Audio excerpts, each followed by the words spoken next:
Good morning guys. ये मैं आपका लेक्चर रिकॉर्ड कर रहा हूँ टीवाई बीकॉम का सेम 6 का मार्केटिंग रिसर्च सब्जेक्ट का।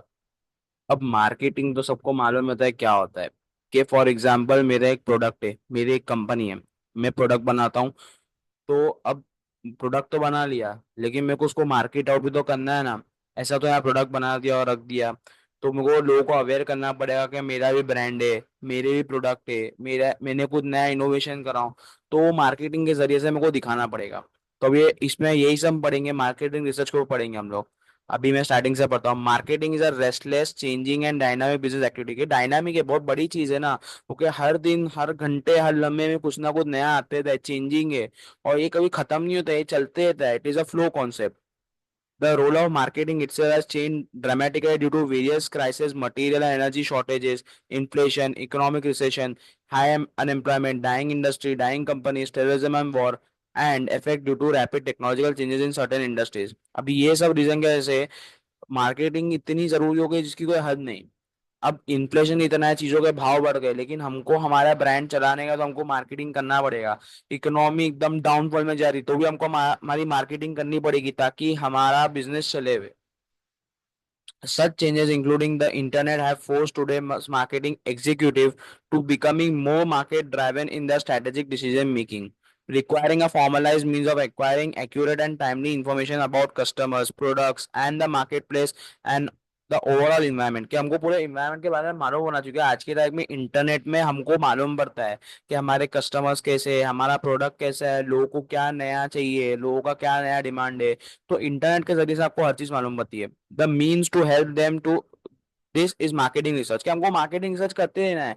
अभी देखो, हमेशा नए नए ट्रेंड आते हैं। अभी जैसे कि फॉर एग्जाम्पल बीच में कुछ अलग ट्रेंड था जीन्स के लिए, अभी बैगी जीन्स का ट्रेंड आ गया। तो मतलब हमको घड़ी घड़ी रिसर्च करना पड़ता है continuously. It is a going concern, वो चलते ही रहता है। अब अगर प्रोडक्ट रिसर्च के पहले देखना है कि कैसा प्रोडक्ट चाहिए, किस तरह का प्रोडक्ट चाहिए, वो हम लोग को देखना पड़ेगा। Product research is the process of marketing research that is done to get information on the desired characteristics and specification of a product expected by the potential customers, mainly before the launch and the availability of the product। एक product मैं ला रहा हूँ और मुझे देखना है कि उसमें लोगों को क्या चाहिए, लोगों की क्या डिजायर है, कि उसमें क्या होना चाहिए। मतलब चीप होना चाहिए, कि और भी कुछ फीचर्स होने चाहिए। मतलब हमको रिसर्च करना है कि प्रोडक्ट में और क्या इंप्रूवमेंट लाऊं कि लोगों का दिल में जीत सकूं। Product research helps companies to understand what the customer really want, कि हमको मालूम पड़ेगा उनको एक्चुअल में क्या चाहिए। अब मैं एक प्रोडक्ट ला रहा हूँ, अब वो प्रोडक्ट लोगों को इतना काम नहीं आएगा। तो मैं रिसर्च करूंगा कि उसमें मैं क्या ऐसा चेंजेस लाऊं या मैं क्या ऐसा करूं कि वो लोगों के फायदे में आवे, so that the product can be tailor to the match the needs of the customer. तो हम लोग को घड़ी घड़ी प्रोडक्ट के बारे में रिसर्च करना है कि क्या इंप्रूवमेंट करूं, क्या मैं और वो कर सकता हूँ। तो वैसा this features can be help to refine new product ideas as well as improve the existing product in the market. अब मुझे मालूम है कि लोगों का कुछ नया डिमांड आ रहा है, तो मैं नए प्रोडक्ट्स बनाऊंगा, या फिर मेरे जो एग्जिस्टिंग प्रोडक्ट है उसमें मैं कुछ इंप्रूवमेंट करूँ कि लोगों को उसका बेनिफिट मिले। Further, product research is a very important activity in new product development. It can be carried out at several stages of a new product development। मतलब हमको नया प्रोडक्ट बनाने का, प्रोडक्ट के बारे में रिसर्च करते रहो। लोगों की क्या आजकल डिजायर है, क्या वांट्स है, लोगों की क्या जरूरत है, हमको सब देखना पड़ेगा। Product research helps an organisation make product which are expected by the customer. तो अगर हम घड़ी रिसर्च करेंगे कि हमारे प्रोडक्ट में क्या नई नई चीजें लावे, क्या नए नए फीचर ऐड ऑन करे, ताकि हमारा जो कस्टमर एक्सपेक्टेशन है वो पूरा फुलफिल हो सके। This helps have an competitive advantage and leadership position in the market. अभी हम लोग अगर प्रोडक्ट रिसर्च करते रहेंगे तो हम प्रोडक्ट अच्छे बनाएंगे। प्रोडक्ट अच्छे बनाएंगे तो कस्टमर सेटिस्फाई होंगे, हमारा ब्रांड नेम बढ़ते जाएगा, तो हमको कॉम्पिटिटिव एडवांटेज मिलेगा। और लोग भी, जो दूसरे नए एंट्रेंट्स हैं, उनको भी आने में डर होगा, क्योंकि उनको मालूम है कि इन लोग का R&D बहुत अच्छा है। A well-researched product will meet the requirements of the customer in a much better way। जितना ज्यादा हम रिसर्च करेंगे तो उतना ही कस्टमर का भी सेटिस्फेक्शन पूरा होगा और हमारा प्रोडक्ट भी बढ़ेगा, कम सेल्स बढ़ेगा।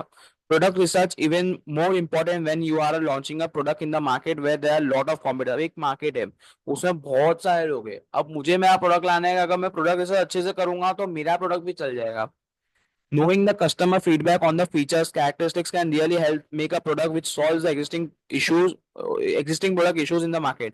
अभी मेरे को कस्टमर से फीडबैक भी लेना है। अगर मैं प्रोडक्ट लॉन्च करता हूँ, क्या प्रोडक्ट कैसा है, क्या चेंजेस लाने चाहिए, वो सब भी हमको घड़ी घड़ी पूछना चाहिए। मतलब आपको लर्निंग में कंटिन्यूस रहना है ताकि आप इम्प्रूव करो हर दिन। areas. Scope of marketing research refers to the areas covered or the aspects studied under marketing research. Marketing research में और भी चीजें आएगी अंदर, scope आएगी. In other words, it implies where or on which areas marketing research can be applied. कौन से area में marketing research apply होता है. अब पहला तो हम लोगों ने पढ़ा कि product research होना चाहिए, ठीक है. In fact, marketing research concerned with almost each and every activity from market or marketing management. It has a wide and comprehensive scope, बहुत बड़ा वाइड स्कोप है. मतलब मार्केटिंग खाली एक चीज नहीं है, मतलब बहुत सारी चीजें, प्रोडक्ट कैसे बनाने का है, प्राइसिंग कैसे करना है, फिर उसको डिस्ट्रीब्यूट कैसे करना है, हर चीज के ऊपर हमको रिसर्च करना पड़ेगा.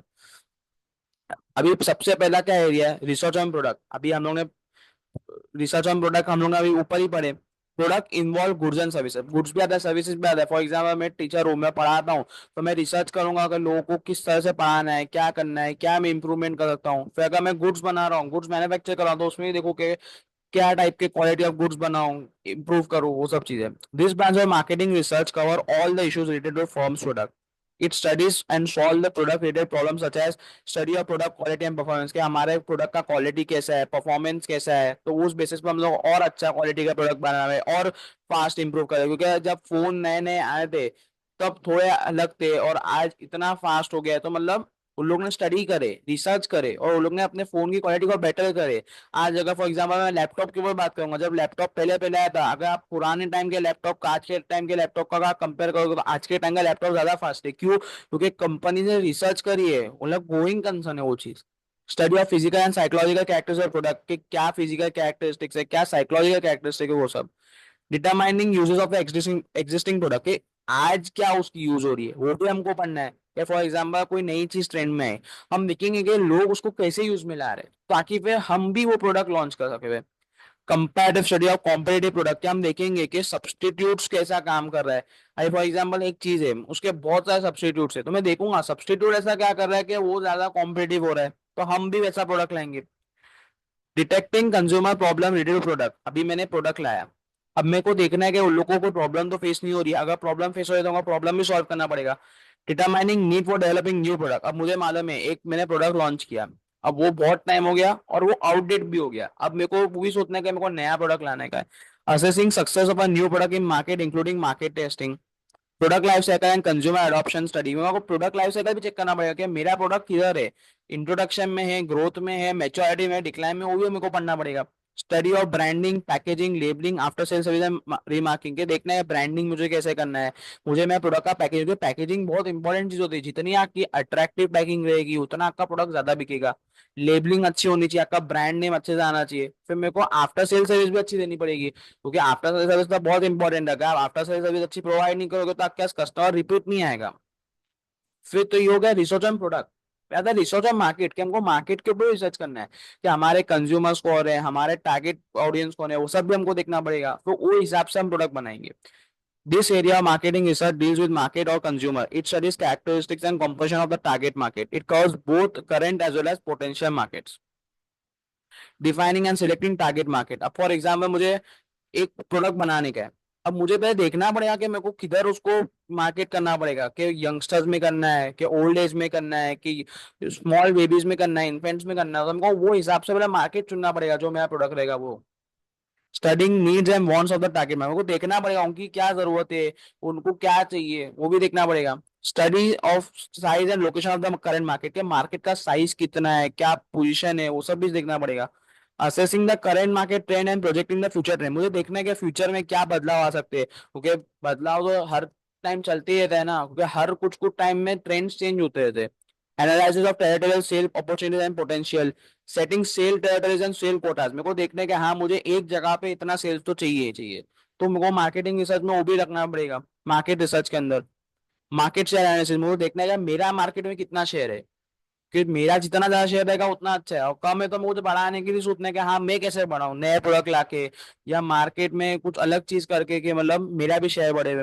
Studies on relative profitability of different market, मुझे देखना है कि हर मार्केट में कितनी प्रॉफिटेबिलिटी है, मतलब मेरे 10 बिजनेस है, मेरे को देखना है किसमें ज्यादा प्रॉफिटेबिलिटी, तो मैं उसमें ज्यादा इन्वेस्ट करूँ, उसमें ज्यादा कोर फोकस करूँ. Estimating demand of new product, अब मैं नया प्रोडक्ट लॉन्च कर रहा हूँ, मुझे देखना है कितना डिमांड होगा, कितना चलेगा. पता है research on sales method and policy, मुझे देखने का मेरे सेल मेथड कैसे है, मेरे पॉलिसीज कैसी है, स्ट्रिंजेंट है या बहुत ज्यादा फ्लेक्सिबल भी नहीं होना चाहिए, बहुत ज्यादा स्ट्रिंजेंट भी नहीं होना चाहिए, एक्यूरेट होना चाहिए. This area of marketing research particularly concern with study and analysis of the sale related activity, ये पूरा सेल के रिलेटेड है कि कैसा सेल्स करना है, क्रेडिट पीरियड कितना रहना चाहिए, वो सब चीजें। Various aspect cover under this head may be listed as below. Study and analysis of sale record, मुझे देखना है कि मेरे कितने सेल्स हो रहे हैं, कितना सेल अगर हो रहा है तो नुकसान कितना हो रहा है, वो भी मुझे चेक करना पड़ेगा। Analysis of sale territories in terms of product, size of orders, times, terms and condition and methods, मुझे देखना है मेरे कितने प्रोडक्ट किधर बिक रहे हैं, कितना ऑर्डर आ रहा है, कितने बार ऑर्डर आ रहा है, वो भी मुझे देखना पड़ेगा। मतलब फॉर एग्जाम्पल अगर मैं पेरिशेबल प्रोडक्ट बना रहा हूँ तो मुझे देखना है कि कौन सी जगह पे मेरा पेरिशेबल प्रोडक्ट ज्यादा चल रहा है, वो भी देखना पड़ेगा।